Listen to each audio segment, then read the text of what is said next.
사람들이 약점들이 있죠. 근데 저는 그 약점 중에 하나가 많은데요. 구멍이 굉장히 많은데 그 중에 하나가 저는 하여튼 그 제 외모에 대해서 특히 피부 색깔에 대해서 별로 좋아하지 않았어요.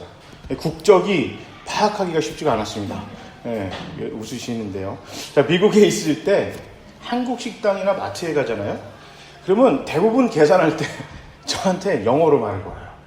한국 마트를 갔는데 영어로 말을 겁니다.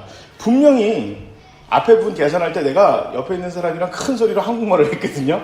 그래도 그 10번 중 9번은 영어로 말을 겁니다. 그럼 제가 한국말로 대답해요. 어떤 분은 내가 한국말로 대답했는데도 영어로 대답하시는 분들도 봤어요. 자, 뭐 스트레스 많이 받았지만 뭐 어떻게 하겠어요. 이거 어떻게 바꿀 수도 없고, 그래서 이제 그냥 그러니 했어요. 어쩔 수 없다라고 생각하는데 샌프란시스코에 있을 때였어요. 너무 피곤해서 이제 집에 그 반찬이 좀 떨어진 거예요. 그래서 교회 끝나고 가는 길에 한국마트 들려서 김치랑 뭐 이런 거 사가야겠다 싶어서 몇 개 사서 이걸 그냥 있었어요. 그러니까 뭐 제가 그냥 웬만하면 되게 밝게 인사도 하고 뭐 이러는데 그냥 이렇게 그냥 아무 말 안 하고 이걸 주고 그냥 그쪽에서 인사하길래 네 안녕하세요 하고 대답을 했어요.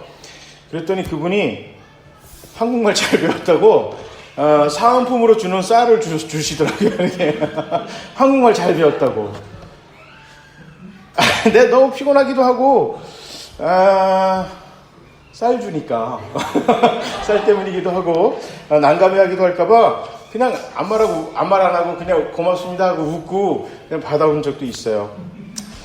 네, 뭐 그래도 하나님 은혜로 이쁜 색시도 얻었고 애들이 우유빛깔 얼굴로 태어나서 이게 그래도 뭐 참 다행이다 이렇게 생각하면서 살았습니다. 살고 있는데 아무래도 젊을수록 외모에 스트레스가 많죠.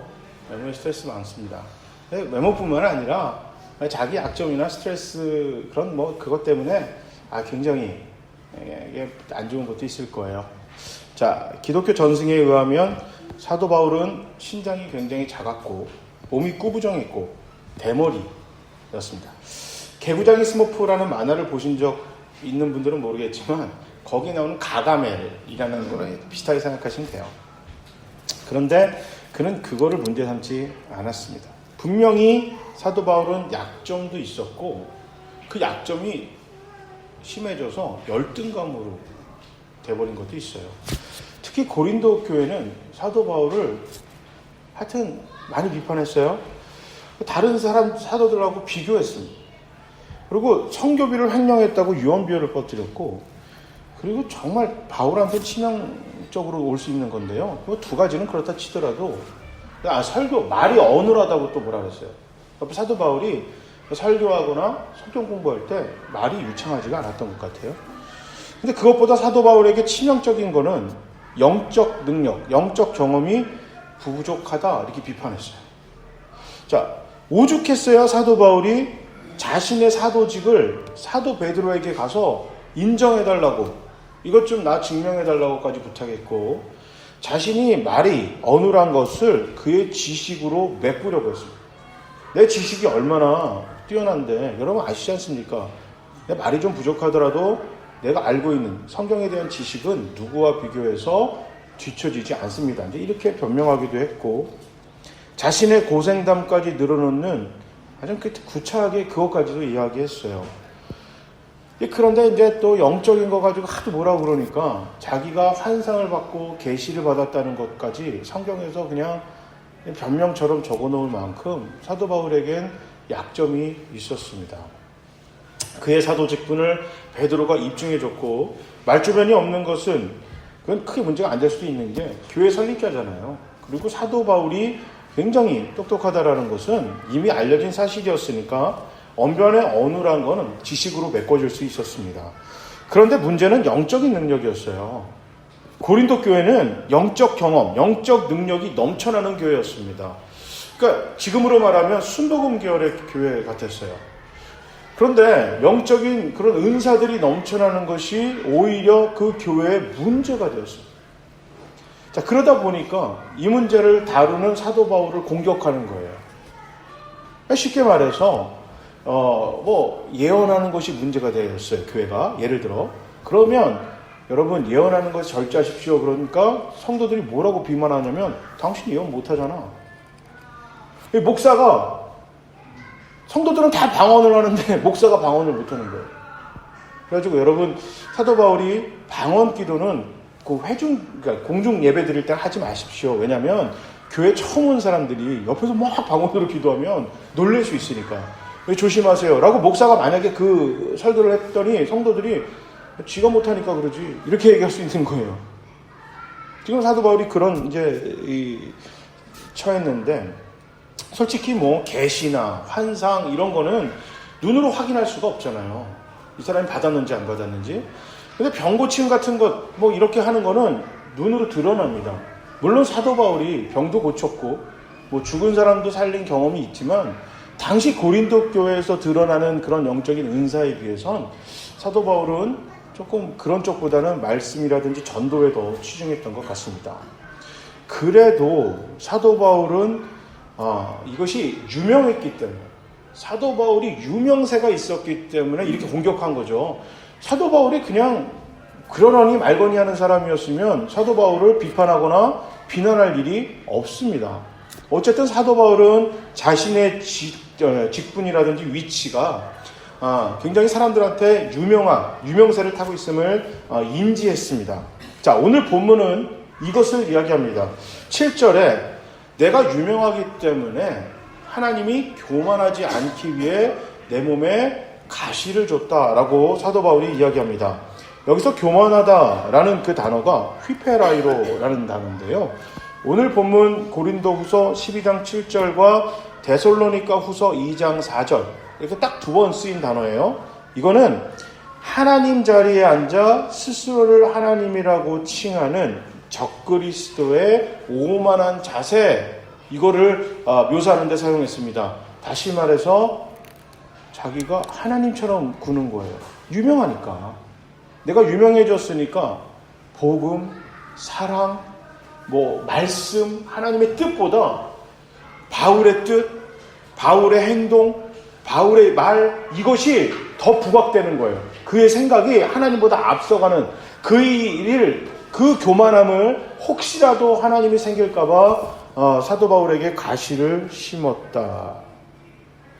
바울이 이거 없애달라고 3번이나 간절히 기도했는데 8절에 하나님의 교만 때문에 단호하게 거절하신다. 자, 지금 고린도 교회가 문제를 삼는 거는 중에 가장 두드러진 게 바울의 영적 능력이에요. 이 가시라는 게 사도 바울의 질병이냐 아니면 옛날에 죄를 지었던 그걸 그리고 이제 자기의 고집 옛사람이라고 그러죠. 뭐 그런 악한 뿌리의 그 습성을 이야기하는 거냐 말이 많은데 저는 이렇게 문맥상이라든지 다른 사도 바울의 글들을 보면 사도 바울은 누구나 알 수 있는 병을 갖고 있었던 것 같아요.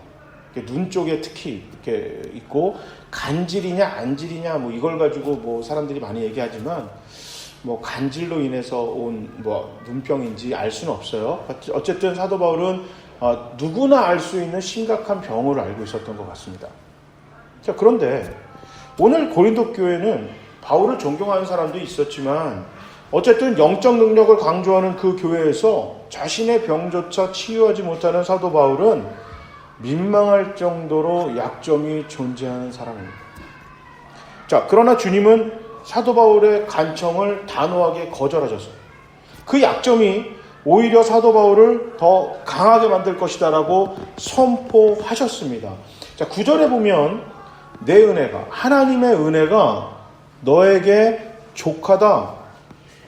하나님의 능력은 약한 데서 완전하게 된다라고 이야기를 하죠. 이게 이상하지 않나요? 하나님의 능력이, 하나님의 은혜는 우리 약점이 보완될 때, 내가 완성될 때, 세상적으로 성공할 때 더 드러나지 않겠습니까? 공부를 잘하고, 돈을 많이 벌고, 아픈 게 나아지고, 사업을 했는데 매번 성공을 하고, 교회가 계속해서 부흥하고, 교회 건물이 다른 교회들보다 좀 더 화려하고 클 때 하나님의 은혜가, 하나님의 능력이 완성돼야 한다고 우리 그렇게 많이들 얘기하잖아요. 그렇게 생각하고 있고. 그런데 오늘 본문에 사도 바울이 한 얘기도 아니고 우리 주님께서 뭐라고 하시냐면, 하나님의 능력은 교회나 성도가 약할 때 완성된다. 지금 이 이야기를 하셨습니다. 이 말씀을 사도 바울은 붙들었어요. 자, 분명히 자신이 간절히 한 기도에 대한 거절입니다. 이 말씀은 거절이었어요. 치명적인 전도자로서, 목회자로서의 약점을 사도 바울은 9절에 자랑합니다. 아니, 이게 지금 사도 바울에겐 치명적인 약점이거든요. 그런데 이걸 자랑하고 있어요. 자신의 병약함, 모욕, 궁핍, 박해, 곤란함을 기뻐하고 있습니다. 약하기에 더 강할 수 있음을 깨달았고 자랑하고 아주 기뻐하고 있습니다. 자, 사람은 누구나 약점이 있을 수 있습니다. 그리고 그 약점이 때로는 열등감이 됩니다. 사탄은요, 그것을 통해 그 사람 자신과, 내 자신과 주변을 괴롭힙니다. 열등감이 자라서 좌절이 돼서 그 자리에서 한 발자국 못 움직이는 그런 상황으로 만들든가, 분노가 돼서 주변을 향해 계속해서 공격하든가, 교만해져서, 열등감이 오히려 교만해져서 자기보다 못한 사람을 더 심하게 무시하는 경향이 있습니다. 이것을 사탄이 이용하거든요. 그런데요, 그 약점을 잘 다루면 약점이 강점이 되기도 합니다.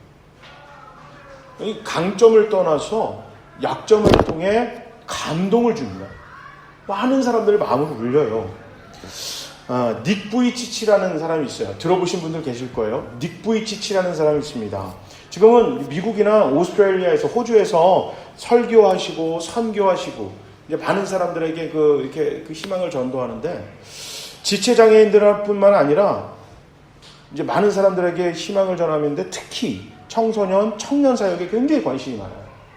아직 그 자아가 형성되기 전에 외부의 조건으로 스스로의 가치를 인정하고 싶어 하는 그 욕구들. 그래서 뭐 화장하고, 막 꾸미고, 막 바지에 체인 달고, 막 그 다음에 이런 걸로 스스로의 가치를 증명하려고 하고, 또 이게 안 되면 좌절하고, 절망하고, 아니면 자기보다 조금 더 못 살면 그 사람들을 무시하고 발시하는 그런 행동을 어렸을 때부터 답습할까봐, 또 배워질까봐 그들에게 이 말을 전하는데요. 저도 미국에서 한번 이분 강연을 직접 본 적이 있는데요. 제가 그분의 말보다 그분의 얼굴 표정에 정말 이게 막 소름이 돋을 정도로 한 번도 그 얼굴을 못 떼고 쳐다봤던 것 같아요. 태어날 때부터 팔과 다리가 없이 태어났습니다. 태어날 때부터. 그랬음에도 그분의 취미가 낚시, 수영, 골프입니다. 누구나 좌절할 만한 치명적인 약점이 있었음에도 그것이 그를 평생 괴롭히고 또 지금도 괴롭히고 있습니다. 분명한 열등감이었고 좌절이었지만 그럼에도 불구하고 신앙으로 이겨냈습니다. 그리고 오히려 양팔과 두 다리를 가진 사람들에게 희망을 전달하고 있습니다. 우리 짧은 영상인데요. 그분에 대한 영상을 한번 보시고 설교를 마무리하고 그 다음에 우리 한번 기도하는 시간을 갖도록 하겠습니다. 우리 영상을 한번 보시겠습니다. 바울은 약합니다. 절박했습니다. 약점이 분명히 존재했습니다.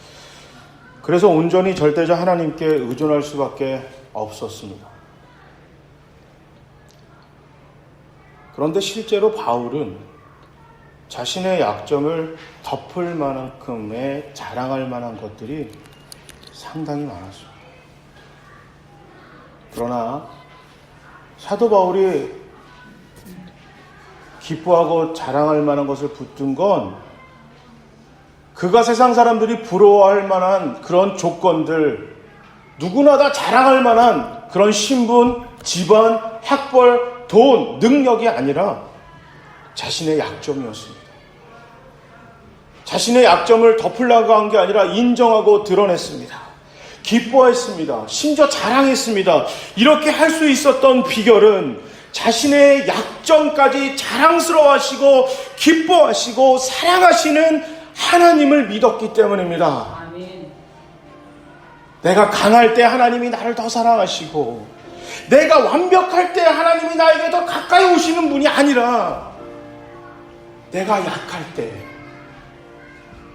내가 약점이 있을 때도 그분이 더 가까이 다가오시고 그럼에도 불구하고 나를 더 사랑하시고 안아주시는 그 하나님의 고백을, 하나님의 선포를, 그분의 사랑을 의존하고 믿었습니다.